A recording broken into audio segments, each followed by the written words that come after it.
Enquanto temos oportunidade, façamos o bem a todos, especialmente aos da família da fé. Esse versículo está na carta que Paulo escreveu aos Gálatas, capítulo 6, versículo 10, e é também o nosso versículo tema para a live de hoje. E com isso a gente vai entrar no nosso assunto, tá bom? Bondade e misericórdia. Eu confesso para vocês que o assunto bondade e misericórdia é um assunto interessante. Por quê? Eu confesso que dos capítulos todos do livro, a gente sempre entra com alguma, como eu posso dizer? Com alguma ideia do que a gente vai encontrar, mas esse específico sobre misericórdia e bondade, eu fiquei muito surpresa com o que eu encontrei, fiquei muito feliz quando eu li, na verdade, da abordagem que o Jerry Bridges escolhe dar, porque eu confesso que foi uma abordagem muito diferente. Então, pra mim, esse está figurando entre um dos meus episódios favoritos dessa série, confesso pra vocês.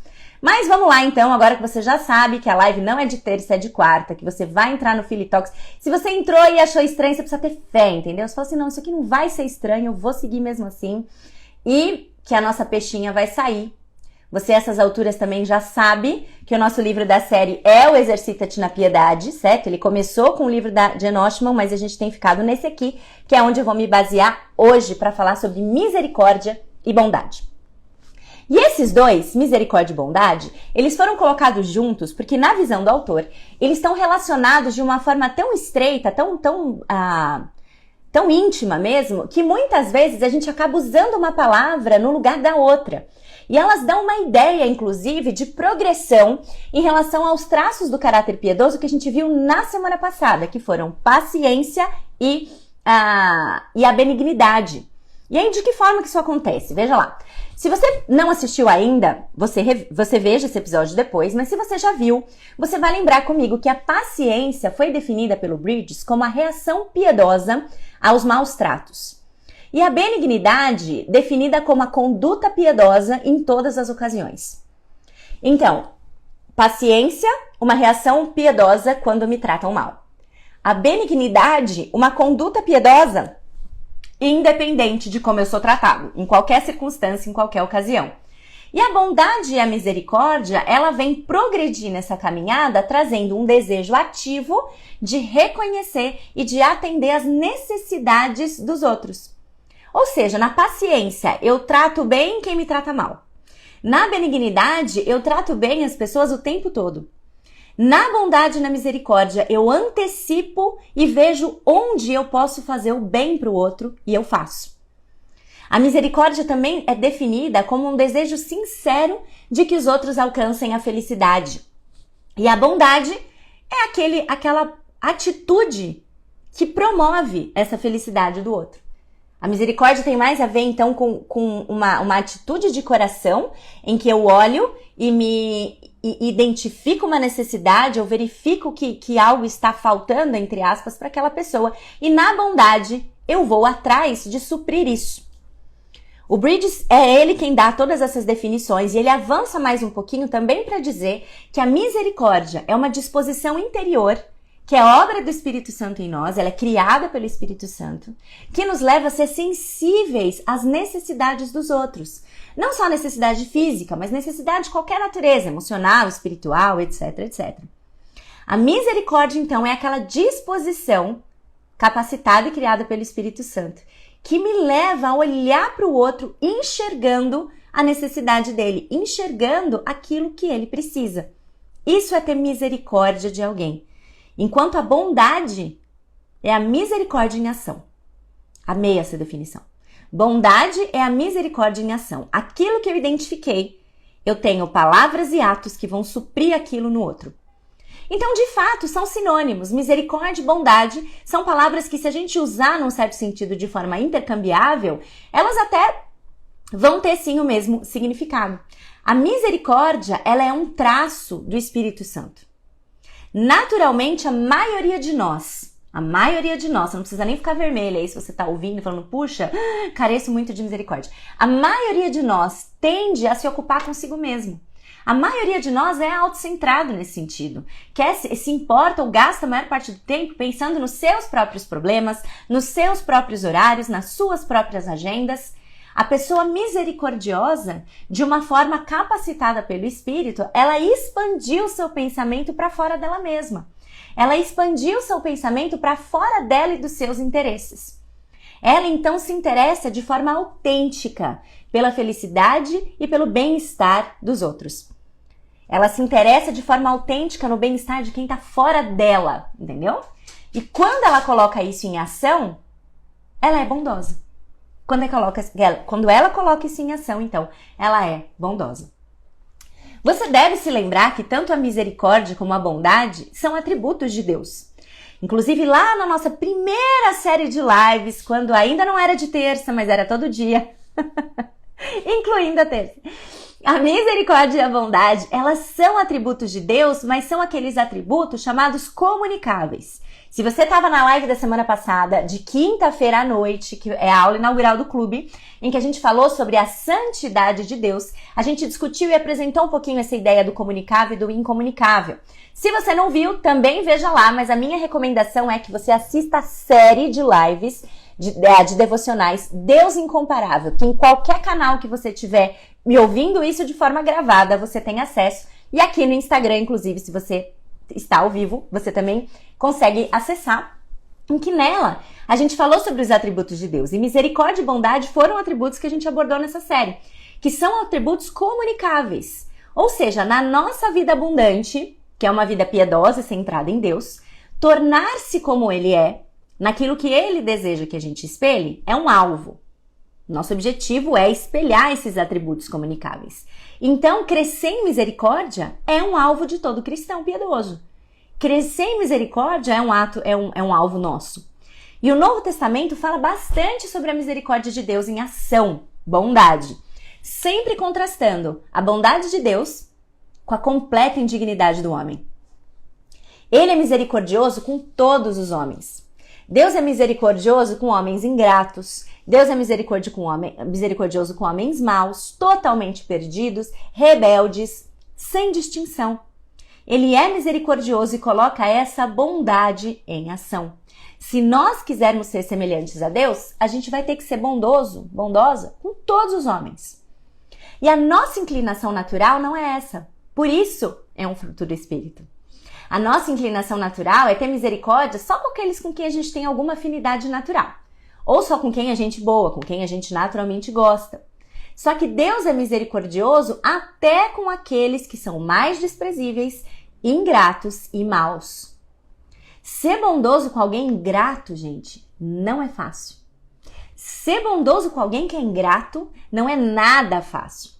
A tentação mais imediata diante de uma manifestação escancarada de ingratidão é pensar, tá bom, então agora também, larguei mão. Não faço mais nada por essa pessoa. Até essa pessoa aprender o quê? Até essa pessoa aprender a dar valor. Só que Deus não volta as costas para os ingratos. Por isso Jesus diz para nós, amem, porém, os seus inimigos. Façam-lhes o bem e emprestem a eles sem esperar nada de volta. Isso está em Lucas 6,35. Amem os seus inimigos, façam-lhes o bem e emprestem a eles sem esperar nada de volta. Emprestem a eles, seja sensível ao fato de que talvez o seu inimigo esteja precisando de alguma coisa e diante dessa percepção, haja, empreste e digo mais, sem esperar nada de volta. A gente precisa desenvolver essa predisposição misericordiosa. Desejar o bem do outro e fazer o que tiver ao nosso alcance para ajudá-lo. E isso não é só no meio do espetacular ou das grandes oportunidades. Não, tá bom. Então, é claro que se eu ver o meu inimigo parado na Dutra porque o carro bateu e o pneu estourado e sangue no chão, eu vou parar. Ótimo, glória a Deus por isso. Mas não é só nessas ocasiões. Não é só nessas ocasiões. Se ele estiver do seu lado no culto e quiser um chiclete... Se na nossa igreja pode, mas na sua igreja pode mascar chiclete também. Mas se ele me deu chiclete, não. Se ele usar numa caneta, entendeu? Se ele usar numa caneta, você também é misericordioso e bondoso quando você atende essas necessidades. E às vezes a gente pensa só nessas questões assim, mas é o corriqueiro. é o todo dia. É o mais corriqueiro e invisível que nos enche de oportunidades de fazer o bem, de ser bondoso. Se você olhar comigo lá em Efésios 2, os versículos, quando você pensa em Efésios 2, você fala, já sei onde a Nana vai, né? Versículo 8, a gente é salvo pela graça, tal, etc. E é fato que o versículo mais, talvez, conhecido do capítulo 2 são os versículos 8 e 9. Mas a gente não pode esquecer do 10. O 8 e 9 é bem conhecido, mas olha o que o 10 diz, e eu vou ler os três. Pois vocês são salvos pela graça por meio da fé.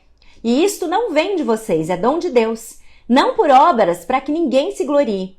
Porque somos criação de Deus, realizada em Cristo Jesus para fazermos boas obras, as quais Deus preparou antes para nós as praticarmos. Nós somos criados, olha o versículo 10, criados para fazermos boas obras. Nós somos criados para fazermos algumas boas obras, que Deus preparou de antemão essas obras para que a gente andasse nelas, para que a gente andasse nelas no sentido do cotidiano. Gostaram? No sentido do cotidiano, do todo dia. A palavra andar sugere justamente isso. A palavra andar nesse texto, ela sugere uma experiência comum. Aquilo que a gente faz todo dia, no ordinário, no corriqueiro. O Bridges, ele cita um autor, inclusive no livro, que diz que grande parte da felicidade do mundo depende daquilo que se denomina pequenas coisas. E é raro que Deus nos honre com distinções heróicas e famosas na prática do bem. A gente faz o que precisa ser feito no dia a dia, sem ficar esperando as grandes, os espetáculos para agir em favor de outra pessoa. Lá em 1 Timóteo, um outro texto bom para a gente ver aqui, 1 Timóteo capítulo 5, versículos 9 e 10, Paulo está contando que para uma viúva ter direito à assistência da igreja, ela tem que ser envolvida nas práticas ou tem que ser conhecida pelas suas boas obras. E olha o que ele cita como essas boas obras. É a 1 Timóteo 5, 9 e 10. Nenhuma mulher deve ser inscrita na lista de viúvas, a não ser que tenha mais de 60 anos de idade, tenha sido fiel a seu marido, e olha o versículo 10, e seja bem conhecida por suas boas obras, tais como criar filhos, ser hospitaleira, lavar os pés dos outros, socorrer os atribulados e dedicar-se a todo tipo de boa obra. Veja, o que deve chamar sua atenção para esse contexto, nesse trecho, é que Paulo não está citando nada heróico. Nada heróico. É a vida acontecendo. É a vida acontecendo, nos lotando de oportunidades de fazer boas obras que Deus de antemão preparou para que a gente andasse nelas. A maioria das oportunidades que a gente tem de praticar o bem vem na nossa vida cotidiana. O desafio, então, é que a gente esteja alerta a essas oportunidades. E a gente veja essas oportunidades, inclusive, não como interrupções ou inconveniências, mas sim como ocasiões de fazer boas obras que Deus planejou para nós. Talvez, eu contei essa história no clube, eu não lembro se eu contei fora do clube, sobre uma vez em que eu tive uma conversa muito boa com a Carolyn McCulley, quando a gente estava almoçando juntas lá nos Estados Unidos em 2019, antes da pandemia isso. E eu contei para ela sobre uma dificuldade que eu vi a partir de um exemplo dela, que para mim ficou muito claro, uma sensibilidade de olhar em volta, estar sempre atenta para oportunidades para ajudar o outro. Isso é extremamente visível no caráter e na vida dela, quando você passa um dia com ela. E lá pelas tantas, quando eu vi mais uma vez ela fazendo isso, atravessando a rua para socorrer alguém que não é que estava doente, caído, convulsionando, não, era alguém que estava, ela percebeu que a pessoa estava perdida e ao invés de esperar a pessoa chegar até ela foi para essa pessoa falar. Eu falei para ela, como que você consegue? Como que você consegue entender a necessidade dos outros, assim, de uma forma tão ativa, porque eu tenho a impressão que eu sou completamente alheia a isso, eu falei pra ela. E aí eu acho que eu contei, não acho que eu contei aqui, acho que eu contei só no clube mesmo. Porque daí ela virou pra mim e falou assim, mas você já orou sobre isso, pra Deus te tornar mais sensível às necessidades dos outros? E eu lembro que eu fiquei olhando assim pra ela e falei, não. Não orei. Não orei, não. Não orei. E aí, aquilo foi interessante pra mim, porque eu me tornei atenta à necessidade de orar sobre isso. né? E tenho visto pela graça completa de Deus oportunidades que Ele já tem me mostrado em relação a essas coisas. Então é muito interessante pensar que isso é um fruto do Espírito e que se a gente não percebe isso na nossa vida, a resposta dela, que foi muito óbvia para mim, né? Óbvia ao ponto de deixar a gente até meio desconcertado, deve ser realidade para nós. Nós devemos orar por isso. Nós devemos orar para que Deus nos torne mais sensíveis às necessidades dos outros, para que a gente entenda qual é a melhor forma de servir com aquilo que Ele nos dá. E sabe onde? Esse é justamente o gancho que eu queria para o nosso próximo assunto aqui, porque sabe onde a gente faz o bem com mais frequência, muito provavelmente? Na nossa vocação, no nosso trabalho, de acordo com aquilo que Deus nos colocou para fazer. Você faz o bem quando você cozinha para alimentar pessoas. E aí presta atenção, não é só, você não faz só o bem quando você cozinha para alimentar pessoas que estão famintas no sertão, ou que estão, né, nos orfanatos, ou que estão nas ruas. Aí você está fazendo bem quando você está no seu restaurante trabalhando, não. Não! Você faz o bem quando você cozinha para alimentar pessoas num restaurante que vão até lá e pagam pelo seu serviço, pela sua comida, pelo seu prato. Você faz o bem quando você presta assistência de saúde para alguém debilitado. E sim, nas viagens missionárias, nas assistências voluntárias, mas também no seu trabalho, cobrando pela sua consulta. Você faz o bem quando tem um problema com o seu carro e um bom mecânico resolve. Não, quando você... Peraí, essa pergunta era diferente, eu me confundi. Quando você está com um problema no seu carro e um bom mecânico resolve, essa pessoa não te fez bem? Você não precisava disso? E alguém capacitado para isso te ajudou nisso? Gente, se a gente faz o nosso trabalho, enxergando esse trabalho como parte da nossa vocação diante de Deus e como um serviço ao próximo, isso é também um ato bom aos olhos de Deus. Ainda que você seja pago pelo seu trabalho. E isso é importante porque às vezes a gente acostumou, talvez numa cultura... não sei o nome, mas a gente acostumou com uma cultura assim de que todo ato de bondade ele deve ser gratuito. Mas não, o ato de bondade ele pode ser pago. A maioria das vocações honrosas existem para satisfazer ou atender necessidades que as pessoas têm. Deus ordenou o mundo de tal forma que pessoas diferentes têm capacidades diferentes de atender necessidades diferentes. Então pense e olhe para a sua vocação não como um mal necessário para você pagar suas contas, nem como uma oportunidade de enriquecer, nenhum dos dois, mas como um caminho primário do seu andar cristão, onde Deus planejou de antemão as boas obras que você deveria realizar, para que você andasse nelas e fizesse isso dia após dia, porque servindo a Deus, porque servindo ao próximo, você também está servindo a Deus. E faça isso com alegria. Faça isso com alegria, desfrute da vocação que Ele te deu para servir o outro com alegria. Entenda o propósito disso como algo que primariamente é a boa obra que Deus de antemão planejou para que você andasse nela. Faça o bem para os outros por meio do seu trabalho, porque quando você faz isso, você está fazendo também algo que agrada a Deus. E, um parênteses aqui, não espere você que está recebendo a boa obra, não espere que o outro, só porque ele é o seu irmão da igreja, deva fazer de graça para você. Não seja essa pessoa. Não seja essa pessoa que espera que só porque o irmão é da igreja, só porque a sua amiga arquiteta é da igreja, que ela faça só um projeto, é só umas dicas, que ela faça só um projetinho pra você. Que seu amigo designer faça só umas artes. Ele é meu irmão da igreja, imagina, meu pequeno grupo, só umas artes. Que ele só faça umas artes pro seu Instagram. Que a sua amiga médica sempre te atenda de graça e prontamente, a hora que você precisar, prontamente por telefone. Veja, eles podem escolher fazer isso. Os seus amigos podem escolher não cobrar pelo trabalho deles pra você. E tudo bem. Mas eles também podem escolher cobrar e tá certíssimo. Tá certíssimo. Às vezes o pessoal na igreja fica assim meio... não, aqui é tudo irmão, então tem que ser tudo de graça. Então só vou no oftalmo da igreja porque ele vai me atender de graça. Só vou na dentista da igreja porque ela vai me atender de graça. O arquiteto é da igreja porque vai me atender de graça. Da onde? Não, você entende? E aí se a pessoa cobra, parece que ela não é bondosa. E isso a gente confundiu muitas coisas aí. Então... vamos parar de fazer isso. Elas podem escolher fazer isso. Que legal se elas fizerem. Que legal se elas não fizerem também. Certo? Elas não são melhores nesse sentido, tá? E nem mais bondosas do que aquelas que vão fazer isso cobrando o valor justo do seu trabalho. certo?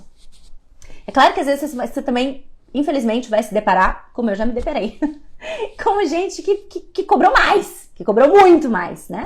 Mas aí é sua opção, fazer ou não fazer, mudar de lugar, enfim, tá?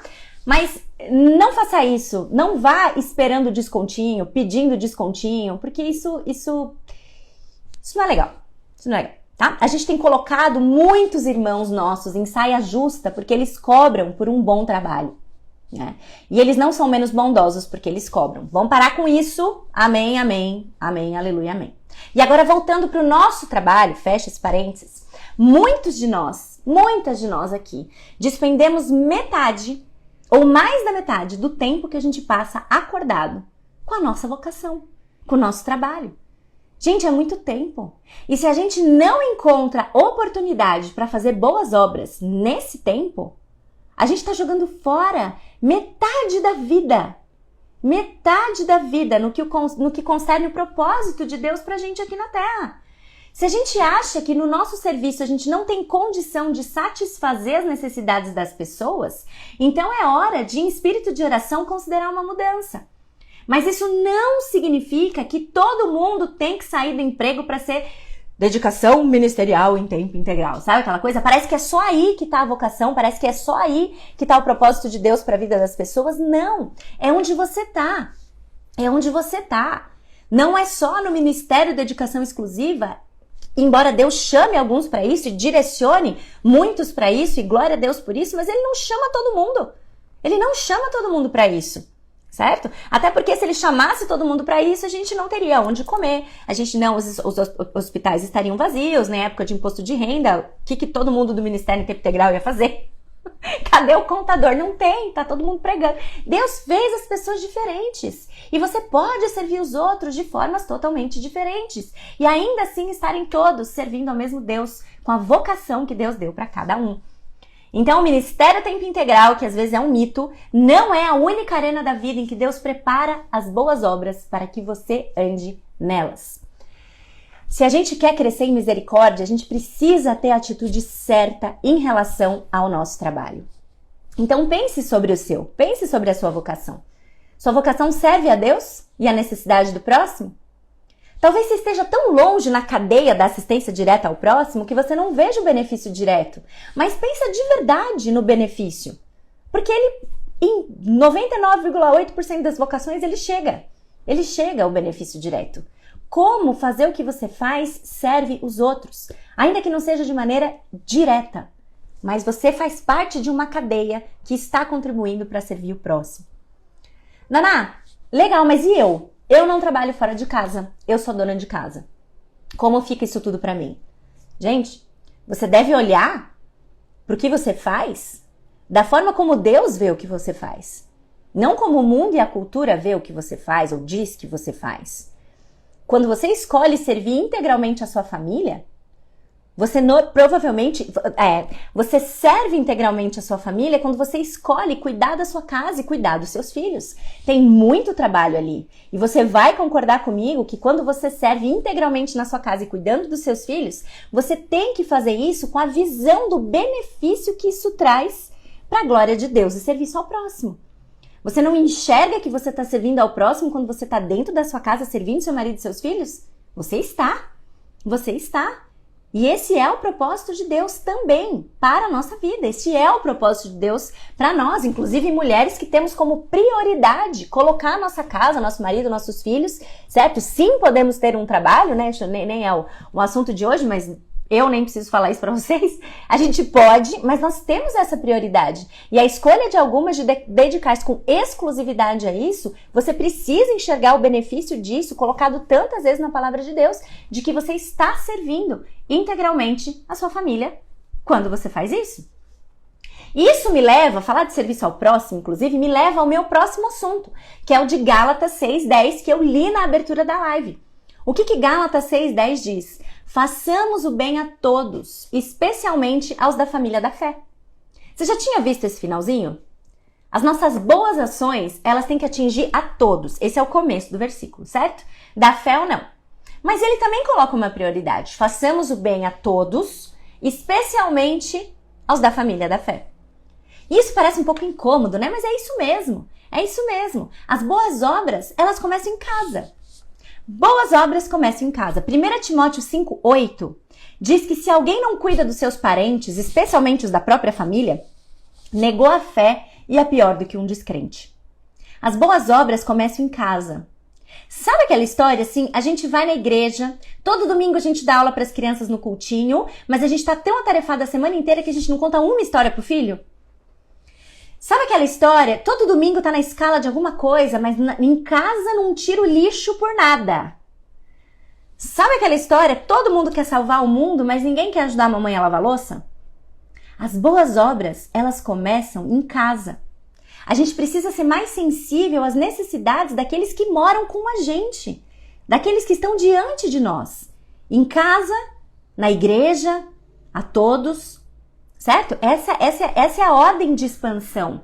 E muitas vezes a gente foca no todos porque normalmente é aí que está a visibilidade. Por isso que tantas vezes as mulheres que estão integralmente dentro de casa reclamam de visibilidade, de não ter a visibilidade.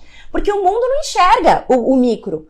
O mundo enxerga o que você está fazendo pelo universo. E aí, culturalmente, a nossa casa foi sendo totalmente desconsiderada nesse sentido. Mas não. As boas obras começam em casa. Não seja aquela pessoa que quer mudar o mundo, mas não ajuda a mamãe a lavar a louça. Não seja aquela pessoa que quer ir lá para Mongólia, para Somália, para fazer um monte de coisa lá e não tira o prato da mesa. Não seja essa pessoa. Façamos o bem a todos, principalmente ou especialmente aos da família da fé. Mas sim, façamos o bem a todos, e esse é o nosso último ponto. A gente falou sobre misericórdia e bondade no trabalho, na nossa vocação. A gente falou sobre misericórdia e bondade começando em casa, mas sim, o versículo fala para a gente fazer o bem a todos. E aí a gente precisa ampliar o nosso olhar. A gente tem que olhar, tem que considerar qual é a melhor utilização que a gente pode fazer daquilo que Deus deu para nós, para ajudar o maior número de pessoas. A gente precisa pensar nesse sentido estrategicamente, vou usar o termo, é esse mesmo, mas, né, enfim, em relação a como a gente usa aquilo que Deus deu pra gente para ajudar e para servir da melhor forma, com maestria, com excelência. E isso vai além das necessidades físicas dos outros. Vamos pensar nas oportunidades espirituais também. Qual a melhor forma de Deus usar você para atingir o maior número de pessoas, considerando que você já serve primeiro na sua casa e considerando que você tem uma vocação que Deus te deu. Como que você vai usar essa vocação? Às vezes a gente quer a do outro, a gente fica olhando a vocação do outro, fica pensando, puxa, eu queria fazer o que ela faz, mas Deus não deu isso pra você, Deus te deu outra coisa. Então você tem que olhar o que tá na sua mão e pensar, o que eu posso fazer com isso? Porque o que tá na mão do outro é problema do outro resolver. O que tá na sua é o que você precisa pensar. Como eu faço bem com isso que tá na minha mão? Senhor, o que o Senhor quer que eu faça? Já orou por isso? Senhor, o que o Senhor quer que eu faça? Ou às vezes a gente ora, Senhor, eu queria tanto... Não, o que Ele te deu? Aí você vai e faz.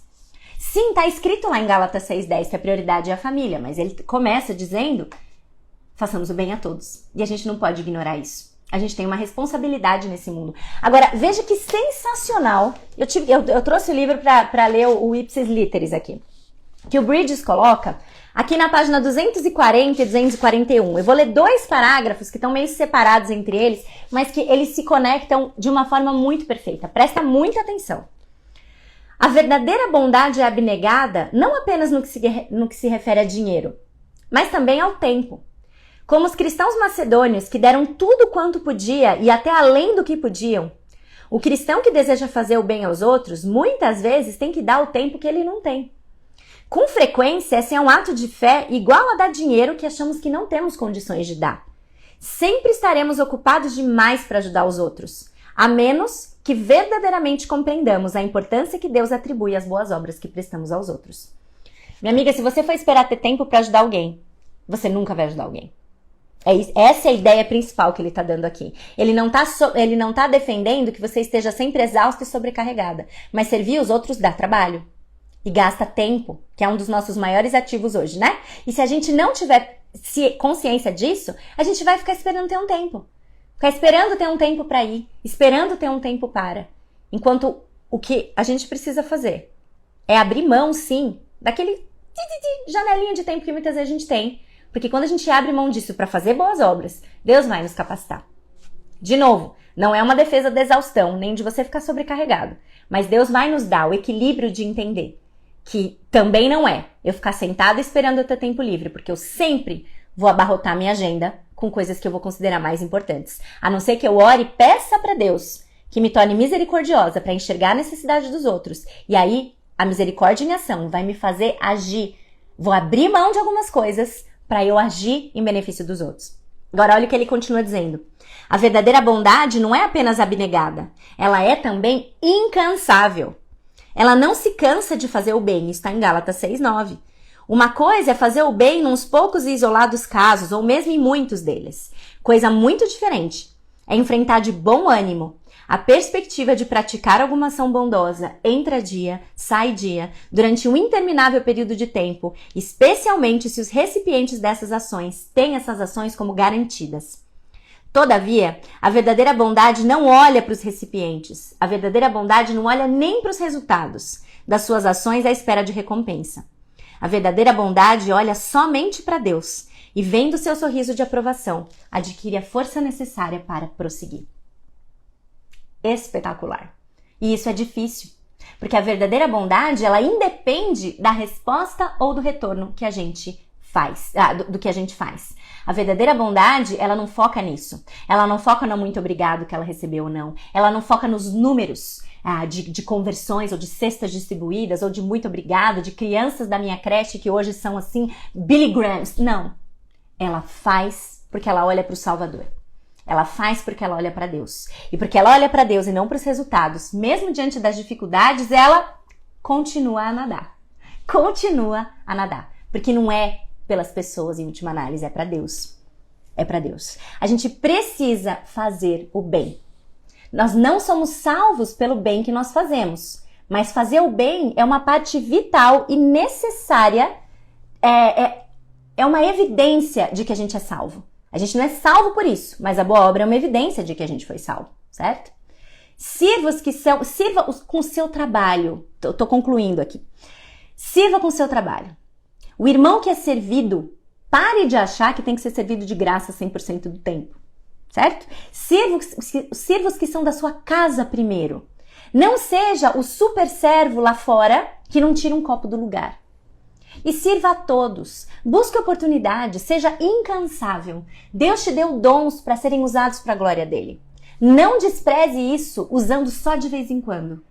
Foi para isso que ele deu. Ele deu para você usar para ele e para o bem do próximo. Busque oportunidades. Considere os seus dons, os seus talentos, a sua vocação, as suas circunstâncias como um depósito especial e único de Deus para você. Para que você use o que você recebeu para servi-lo prestando serviço aos outros. Olha o que a Bíblia diz aqui em 1 Pedro 4:10. Peraí. 1 Pedro 4:10 nos diz que... Cadê? Cada um exerça o dom que recebeu para servir os outros, administrando fielmente a graça de Deus em suas múltiplas formas.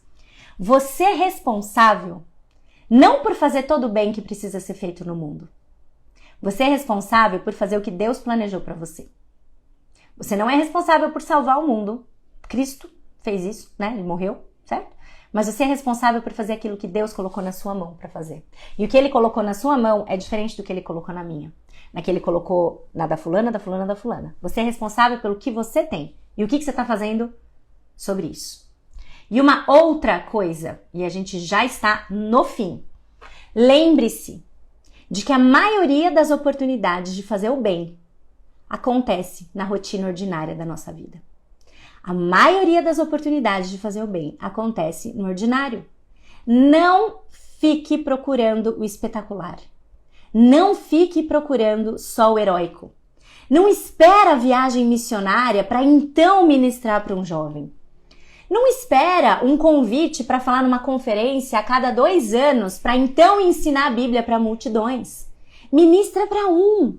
Sirva uma refeição para uma pessoa que precisa. Faz discipulado com 2 pessoas, 2 invisíveis pessoas que ninguém nem vai ver que você está fazendo. Todos nós temos oportunidades de servir e de fazer o bem. Aceite também o custo de fazer o bem. Fazer o bem custa tempo, custa dedicação, custa esforço. As oportunidades de fazer o bem, elas não são uma interrupção no plano de Deus para nós. As oportunidades de fazer o bem são parte desse plano. A gente sempre tem tempo para fazer aquilo que Deus quer que a gente faça. Reconheça que você precisa de graça divina para tirar o olho do seu umbigo e para descobrir preocupações e para descobrir necessidades das pessoas que te cercam. Aproxime-se do trono de Deus com confiança para receber a graça que você precisa para crescer no fruto da misericórdia e da bondade. Que se possa dizer de nós, como Bridges coloca no encerramento desse capítulo no livro, que se possa dizer de nós, de cada uma de nós, o que se disse de Dorcas, que nós somos notáveis pelas boas obras e pelas esmolas que nós fazemos. Isso está em Atos 9:36. Que Ele nos ajude, que Deus nos abençoe a enxergar misericórdia e bondade sobre esse prisma completamente, pelo menos para mim, completamente novo. Completamente novo. Sirva. Identifique necessidades e sirva. Sirva no ordinário. Sirva no dia a dia. Não espere o espetacular. Honre o trabalho dos outros. Sirva com o seu trabalho. Sirva com a sua vocação, que não é a mesma da outra pessoa. É a sua. E Deus colocou. E perceba que quando Deus coloca, Ele não coloca só uma vocação X. Ele coloca também circunstâncias, Ele coloca contexto, Ele coloca tantas outras coisas que vão fazer com que esse conjuntinho que Ele entrega na sua mão e fala, tá aqui, usa. Seja único. Seja único. Então para de olhar para o do outro e faça o seu.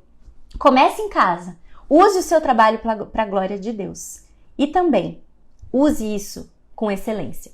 Use isso com excelência. Certo? Pensando que isso deve se expandir para todos. Amém? Beijo para vocês e até semana que vem.